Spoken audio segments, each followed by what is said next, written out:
बोलिए नारायण भगवान की जय। सभी भगवान के प्रेमी भक्तों को जय श्री कृष्णा, राधे राधे। आइए भगवान की आज हम 14वें दिन की कथा सुनते हैं। बोलिए नारायण भगवान की जय। ओम गं गणपतये नमः। श्री गुरु चरण कमलेभ्यो नमः।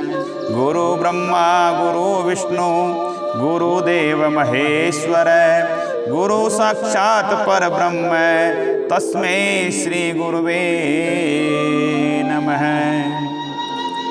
नारायणं नमस्कृत्यं नरं चैव नरोत्तमं देवी सरस्वतीं व्यासं ततो जयमुदीरयेत्। ॐ परमात्मने नमः।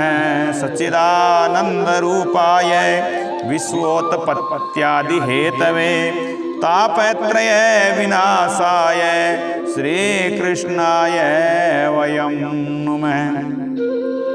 नारद जी कहते हैं कि हे राजन, अब मैं तुम्हें दीप दान की और भगवान के मंदिर में मार्जन यानी झाड़ू लगाने का माध्यम बताता हूँ, जो ब्रह्मा जी ने मुझे बताया था। एक बड़ी सुंदर प्यारी कथा है। कहते हैं एक पहले चंद्रवंश में एक जयध्वज नाम का भगवान का एक भक्त राजा हुआ। राजा स्वयं मंदिर में जाकर के झाड़ू लगाता और दीपक जलाता, दीपदान करता रहता था। तो एक दिन राजपुरोहित ने, मंदिर के पुजारी ने राजा को ये काम करते हुए देख करके और पूछने लगा, महाराज भगवान को प्रसन्न करने के लिए और भक्ति करने के लिए तो और भी अनेकों काम है, पर आप मंदिर में झाड़ू ही क्यों लगाते हैं? क्योंकि आप राजा हैं, फिर भी आप झाड़ू लगाते हैं और दीपक जलाते हैं। भक्ति के और भी कई है, पर दीपक जलाने में और झाड़ू लगाने में आपकी इतनी अधिक इच्छा रहती है, इसका क्या कारण है? ये ऐसी आप भक्ति कर रहे हैं, इसका कृपा करके कारण समझाइए। तो उस समय राजा ने बड़े भाव से हाथ जोड़ करके कहा कि हे ब्राह्मण देवता, हे महाराज, इस संबंध में मैं पूर्व जन्म का इतिहास कहता हूँ और मुझे आज भी वो स्मरण में है। कहता है, राजा ने बताया अपना पूर्व जन्म कि मैं मनु के अंतर में वेद और वेदांग को जानने वाला एक ब्राह्मण था पहले जन्म में, और महान विद्वान होते हुए भी मैं बहुत खोटे कर्म करता था और खोटे कर्मों के कारण मेरी बुद्धि खराब हो गई। तो मैं जुआ, शराब, मांस, चोरी, जारी, व्यभिचारी, जितने भी दुनिया में दुर्गुण है सब करते लगा। और उन कर्मों के कारण मेरे भाई बंधु बांधवों ने भी परित्याग कर दिया। वन में घूमता भूखा प्यासा दुखित होकर के नर्मदा नदी के तट पर पहुंचा और वहीं पर प्राण त्याग दिए। और उसकी स्त्री जो थी ना, वो भी व्यभिचारिणी थी। उसके बंधुओं ने भी उसे घर से निकाल दिया था, पति पत्नी दोनों। तो पति तो वहां पाप करता करता मर गया और उन दोनों के गर्भ से दंडकेतु नाम वाला महापापी वो राजा कहता है मैं जन्मा। परंतु जैसे माता पिता वैसे संतान को संस्कार दिया, परंतु स्त्री और पैसे के अभाव में मैंने गौ, पशु, अनेक मनुष्यों की हत्या करी। जैसा माँ कहती, चोरी करके हत्या करके लिया करता था।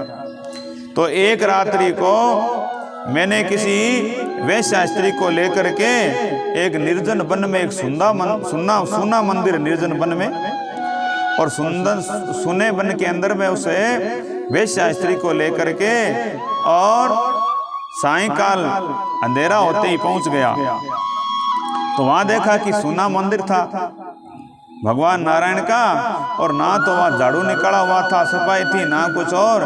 तो मैंने वहाँ एक कपड़ा उठाया और जितनी जगह मुझे रहने के लिए चाहिए थी उस जगह को मैंने उस मंदिर में झाड़ू निकाला। फिर सोचा कि अंधेरा है, मैं वेश्या के साथ वहाँ बैठ गया और देखा कि अंधेरा ज़्यादा है, तो मैंने उसी समय उस मंदिर में दीपक जला दिया। और जैसे उस मंदिर में दीपक जला तो वो दीपक की रोशनी चारों तरफ गई, और चारों तरफ गई तो आसपास के दूर के लोगों ने सोचा कि आज इस मंदिर में दीपक किस तरह का जल रहा है, कौन है।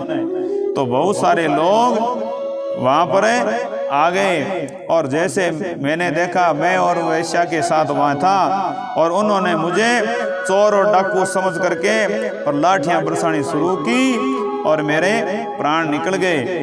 राजा कहते हैं कि भैया जिस देह से मेरे प्राण निकलते ही भगवान के दूत वहां पर आ गए, और एक तरफ बोले यमदूत भी आ गए। यमदूत बोले हम ले जाएंगे, भगवान के दूत कहते हैं हम ले जाएंगे। तो बोले मुझको सुंदर विमान में बैठ करके और भगवान के दूत अपने साथ ले गए। क्यों? बोले यमदूतों से कह दिया कि भैया ये भगवान के मंदिर में दीपक जलाया है और भगवान के मंदिर में झाड़ू लगाया है, इसलिए भगवान के परम धाम को जाएगा। ये है दीपक की महिमा। तो कार्तिक के महीने का वो समय था। कार्तिक के महीने में भगवान के मंदिर में दीपक लगाने, दीपक जलाने और झाड़ू देने से मुझे इतना बड़ा फल मिला कि एक पापी से पापी, महान पापी को भी भगवान का परम धाम वैकुंठ धाम मिल गया।